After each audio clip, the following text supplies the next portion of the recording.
안녕하십니까. 사진작가 김홍입니다. 반갑습니다. 오늘 사진의 첫 강의는 여러분과 함께 사진하는 즐거움, 만남의 즐거움에 대해서 이 얘기를 나눠보도록 하겠습니다. 사진은 장르가 정말 많아요. 인물 사진도 있고 풍경 사진도 있고, 그죠? 과학용으로 찍는 사진도 있고 다양한 사진들이 있습니다. 근데 되게 많은 분들이 꽃사진 찍고 여행 다니고 친구들과 어울려서 산에도 가고 들에도 가고 하잖아요. 근데 저는 특별히 사람에게 관심이 많아요. 저는 풍경 사진을 잘 안 찍어요. 풍경 사진을 찍으러 가는 것보다는 사람을 만나서 대화하고 사람을 찍는데 훨씬 관심이 많습니다. 그래서 제 사진에는 의외로 사람들이 많이 등장을 합니다. 길거리 스냅을 하는 것도 사람 등장이 많고, 인물을 직접 찾아가서 촬영하는 것도 역시 사람이 등장합니다.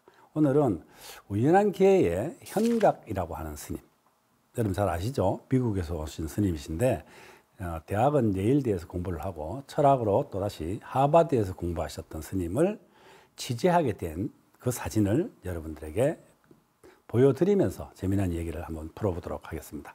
부산에 계시는 수녀님 중에 혜인 수녀님이라고 계세요. 여러분 잘 아시죠? 이혜인 수녀님께서 저기 미국에서 오신 멋진 스님이 그분이 잘 하시는 말씀 중에 근사한이라는 단어를 잘 써요. 근사한 스님이 계신데 사진 한 장 찍어야지. 그래서 제가 이제 출판사 의뢰를 받고 사진을 찍으러 서울에 왔어요. 와보니 그 스님이 정말 미남이고 잘생긴 거예요. 그래서 출판사 제안을 했어요. 이거 말이야, 사진 한 장 달랑 넣지 말고 사진을 여러 장 찍어서 같이 넣자. 그러면 책이 좀 더 독자들에게 호응이 좋을 것 같다. 이렇게 얘기가 돼서 그 출판사 관계자가 얘기했어요. 좋다. 그러면 사진을 여러 장 찍읍시다. 이렇게 했는데 제가 준비해 간 것은 그날 포트레이트 사진 한 장 찍는 거였거든요. 포트레이트 한 장을 찍기 위한 준비와 여러 장을 사진을 찍기 위한 준비는 완전히 다릅니다. 여러 장 사진은 전체 흐름을 얘기를 만들어야 되기 때문에 거기에 준하는 사진들의 콘티를 만들어야 돼요. 그래서 제가 그날 오늘은 한 장 찍으러 왔으니 내려갔다가 일주일 후에 다시 오겠다. 그렇게 해서 일주일 만에 스님을 만나서 찍었던 사진이에요. 지금 여러분이 보고 계신 사진은 만행 하바드에서 화계사까지 하는 책의 표지입니다. 스님이 약간 산매에 들어가 있는 사진이죠. 그죠? 이거는 매크로 렌즈라고 105mm 렌즈로 촬영을 했어요. 삼각대를 걸고. 스님이 지금 산매에 들어가 계시기 때문에 제가 사진 찍는 거에 대해서 별로 이렇게 관심을 가지거나 반응을 하지 않는 상황이죠. 그러니까 되게 사진이 깊이 있게 찍혔던 것 같아요. 두 번째 사진은 이거는 이제 스님이 저 표정 사진을 찍기 전에 강남에 있는 무불선원이라는 곳에 오라고 해서 갔더니 그날따라 스님 법문이 있었어요.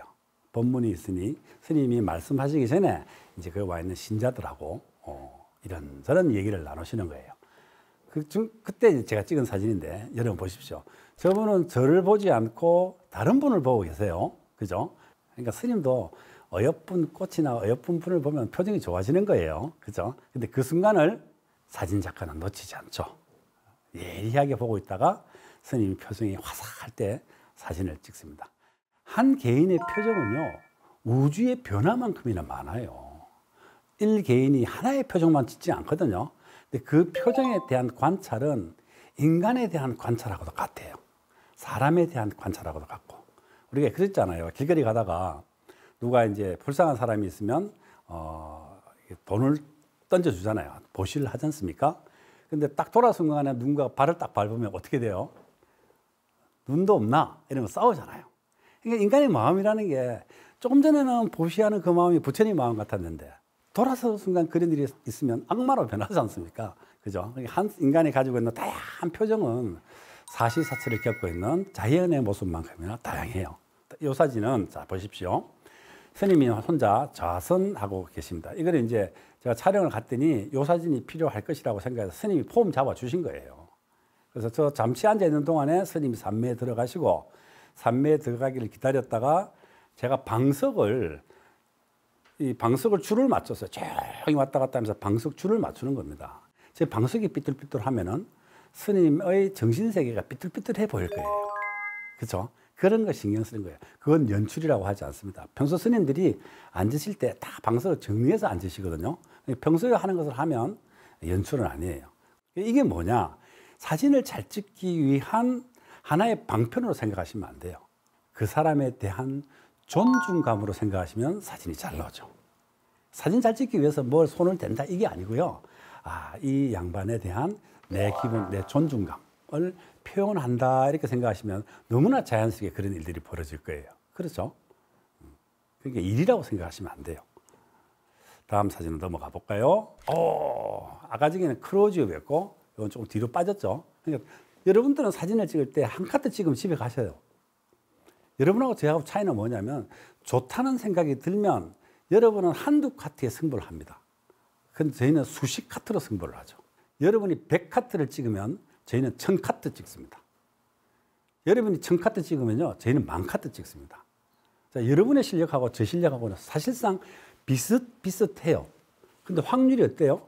좋은 사진이 찍을 확률이 여러분보다 제가 10배가 많죠. 10배 많은 것 중에 제가 고르잖아요. 좋다고 생각되어지면 승부를 던지셔야 됩니다. 그 자리에서. 다음에 찍을 수 없잖아요.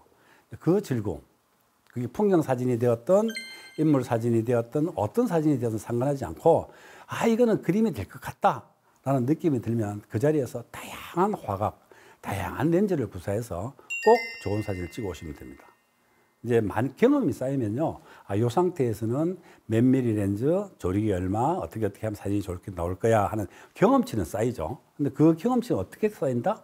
결과적으로 내가 실수를 많이 해보고 똑같은 경험치를 반복, 중복하면서 쌓이는 거니까 그걸 하는 것 자체가 공부예요. 실패를 두려고 하면 좋은 사진 찍기는 대단히 어렵습니다. 사진 잘 찍는 법에 대한 노하우 하나 말씀드릴까요? 제일 중요한 거, 많은 사람들 물어봐요. 어떻게 하면 사진을 잘 찍냐? 실패를 많이 해보라. 필름 카메라는 정말 돈이 많이 들었습니다, 필름에. 근데 지금 디지털이죠. 지우면 돼요. 잘못 찍히면 지우면 됩니다. 그러니까 수많은 실수를 짧은 시간 안에 한다. 시행착오를 짧은 시간 안에 많이 해본다. 이게 사진을 잘 찍는 왕도 중에 왕도입니다. 자, 이거는 이제 차 마시는 시간이다. 그죠? 이 사진하고 그 뒷사진하고 여러분 같이 보시는 게 좋아요. 이 사진과 이 사진은 같이 보겠습니다. 제가 처음에 제일 앞자리 보시면은 한 자리 비어 있죠. 찻잔은 있고 그 자리에 제가 앉아 있었어요. 스님들끼리 이런저런 차담을 하시는데 제가 앉아 있다가 거기에서 일어나서 찍은 사진이 이 사진이에요. 스님 앞에 있는 찻잔이 제 찻잔입니다. 똑같은 장소에서 이렇게 다른 사진이 찍힙니다. 이게 뭐냐 그러면 여러분 카메라에 프레임 있죠, 그죠? 여러분 볼 때 프레임 보시잖아요. 이 프레임이 내가 어떻게 비틀고 무엇을 보느냐에 따라서 보는 세계가 완전히 달라지는 거예요. 이때 당시는 디지털 카메라가 아니고 필름 카메라였어요. 그때 당시에 필름 한 카트 한 카트가 되게 소중하잖아요. 그죠? 그거를 어떤 그림을 찍을 거야 하는 것은 머릿속에 3D로 그리고 이 장소로 가면 어떤 그림이 될 거야 하는 것은 경험의 축적에 의해서 자연스럽게 생깁니다. 여러분도 할 수 있고 저도 할 수 있어요. 근데 그게 뭐 10년을 훈련해야 되는 건 아니고요. 여러분 그걸 머릿속에 담고 하시면 한 일주일 정도면 머릿속에 그려집니다. 그리는 연습을 하는 거예요. 근데 인간의 두뇌는 대단히 성능이 좋아서 금방 따라할 수 있어요. 똑같은 그림을 완전히 다른 화각으로 똑같은 장소에서 완전히 다른 그림으로 만들 수 있다. 이것이 여러분들이 머릿속에 갖고 있는 게 좋아요. 내가 어떻게 화각을 구사하느냐에 따라서 별개의 세계가 찍힌다. 완전히 다른 우주가 찍힌다. 이걸 아셨으면 좋겠어요. 그리고 이 사진에서 가장 중요한 거는요. 여러분 보십시오. 제일 왼쪽에 있는 스님하고 현각 스님하고 지금 담소를 나누고 있어요. 그죠? 중간에 있는 스님은 차를 드시고 있고 또 아주 중간에 계시는 두 분은 뭐 하고 계세요? 두 분 이야기하고 따로 지방방송하고 있는 거예요. 그죠? 그러니까 이 포맷이 생길 때까지 카메라를 들고 가만히 앉아 있는 거예요. 이걸 해달라고 부탁하는 게 아니거든요. 한 5분, 10분 앉아 있으면 차 마시다가 처는 그 공동의 화제가 있다가 조금만 지나면 각계의 화제로 넘어가지 않습니까? 그러면 자연스러운 상황들이 벌어지는 거예요. 그때를 기다렸다가 슈팅. 그때를 기다렸다가 삿발을 누르는 거예요. 그러니까 이렇게 자연스러운 사진이 나오는 겁니다. 누구 한 사람 카메라를 의식하는 분도 없어요. 그래서 처음에는 카메라를 의식하시죠. 근데 조금 기다리고 있으면 그 의식이 싹 녹아내릴 때 카메라가 차크락 소리가 나면 저분들이 아차 사진 찍는구나 하면 또 카메라를 내려놔요. 조금 있다가 또 그게 싹 가라앉으면 기다렸다가 샀다라 그러고 그렇게 하고 이런 샷이 눌러지는 거죠. 그리고 인물 사진을 잘 찍는 노하우 중에 또 한 가지는요, 정말 중요해요. 그 사람을 좋아하는 거예요. 반면에 찍히는 사람이 저를 좋아해야 돼요. 상호 좋아해야 됩니다. 이게 이제 서로에 대한 존중감이잖아요. 이 존중감이 없으면 사진 찍기 힘들어요.